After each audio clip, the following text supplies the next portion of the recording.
Sweden and in the other countries I visited, representatives of people in prostitution told me that most of them choose this activity out of free will. I listened to them carefully and respectfully, but I don't think what they said was correct. If we can protect better prostitutes with some actions, and not all the ones we would like, it's better than nothing. That's why I have recommendations for all the countries, all the different systems. Every year, we present to a person or organization that has done a tremendous effort to promote human rights and human dignity in Europe. We present a prize called the Scandinavian Human Dignity Award. And we are organizing a committee with representatives from different parts of the Swedish society.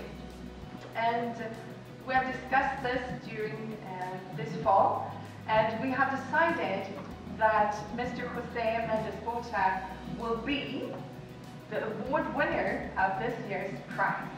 We want to thank you for your efforts, and please give him a big applause.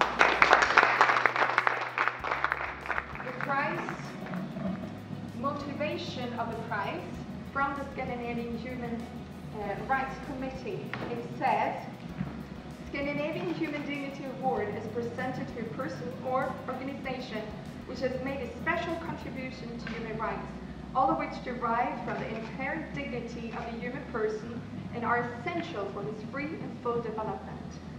The 2014 award winner is Mr. José Mendes Bota, and the motivation of the prize committee is Scandinavian Human Rights Committee and lawyers have chosen to honor Mr. José Mendes Bota for his work to promote women's rights and to combat human trafficking in Europe.